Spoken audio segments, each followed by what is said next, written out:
Welcome back to Project Tug. On this week's episode, I'm going to be putting a few final touches to the upper deck. I'm going to be sanding back a few of the raised areas between where the pieces meet, using some wood filler to fill in a few of the tiny little gaps, and then hopefully when that's done, putting some tissue paper down to get rid of the wood grain ready for painting, and hopefully, if I get time, painting. As a few of you can see, I've already cut the access port out at the back for the rudder control. Not worried about this being too much of a mess, as that area is going to be covered with what looks like a giant pallet, and that's what apparently these ships have on them, so that's what will be there, and that'll hide that rather nicely, so not too bothered by the finish there. Anyway, let's get on with it.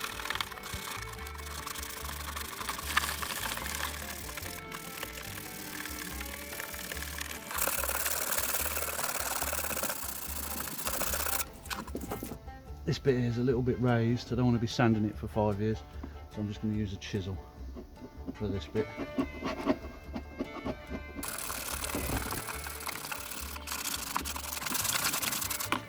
So now with the sanding done, I'm going to add some exterior wood filler just to fill in a few of the little holes. I'm just going to find these little gaps here and fill them in.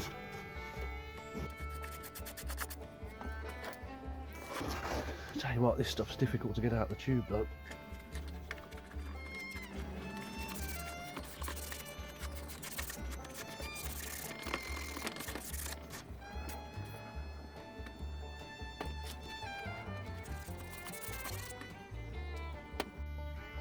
A load of wet filler is just falling out the back of the tube. It's actually a lot better than the dry stuff at the front of the tube. I don't know if this was nearly done. New plastic sailboys on it.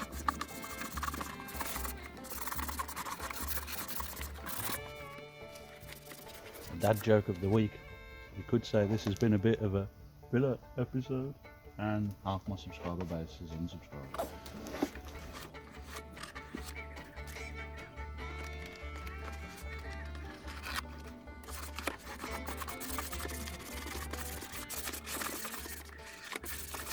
Right, and that's all the filler down.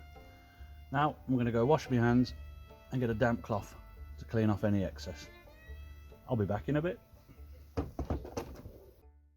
With the wood filler dry, I'm going to put some tissue paper across the top of the deck.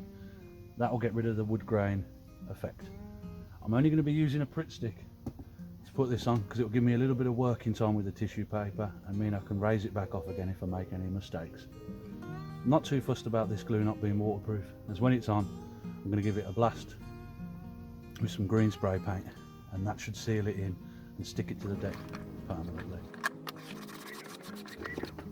I don't use my hands for everything, just sometimes when you're trying to get the glue into awkward to get places, you just can't quite do it with the applicator.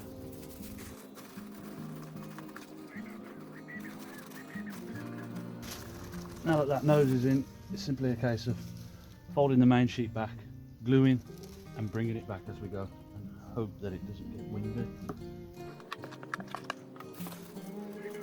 Just going to bring it back a little bit at a time, get it into all those corners, smooth it out.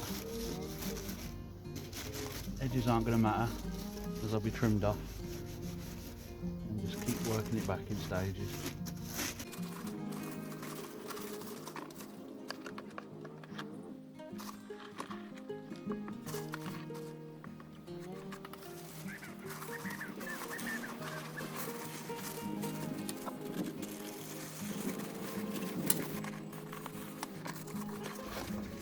And that's the deck tissued, and we've got to let this dry. What I'm going to do is I'm going to come back with some PVA glue and just run it around the edges. Unfortunately, slight error, I've not pressed record. I've started to put the watered down PVA around the hull. You can see parts of it have gone quite wrinkly, but like I said before, it shrinks as it dries. When it dries, all of those wrinkles should hopefully disappear, and if they don't, they'll be very easy to sand off. It's only tissue paper and a bit of PVA. I didn't quite count for these bits here, folding back there. Should have left a little bit more excess. I'm going to go get some pegs. Now I've returned with pegs. Absolutely wicked things from my glue. I use them so much.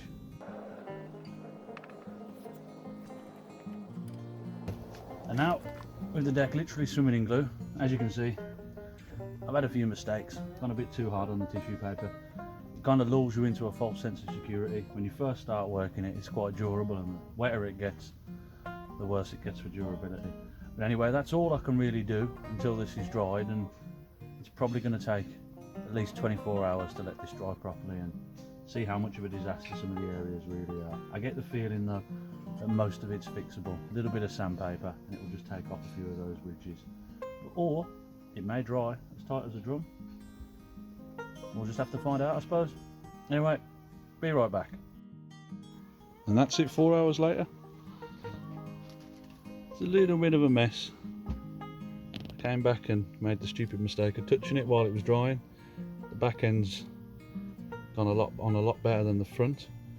However, even though there's the odd vein in it, it's actually really smooth, other than these odd little bits here.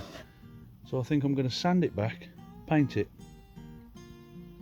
and then show you what it looks like afterwards.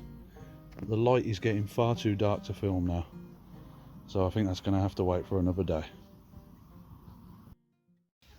And that's what she looks like the following day. I've sanded back the tissue paper to remove a few of the bumps, added some slip rails at the front out of 1/16 balsa wood, and painted the whole thing in a nice gloss green. The worst bit is right at the back in the part that shall not be seen, so I'm quite chuffed about that. And the rest of it, even though the finish isn't perfect, I quite like it. I think it adds to the effect. It certainly looks like metal that's been painted over 100 times, rusted and then been painted over again. And I think it's going to go quite well with where this tug's going. A beat up old Tig. Anyway, as always, thank you for watching, and until next time, have a good one.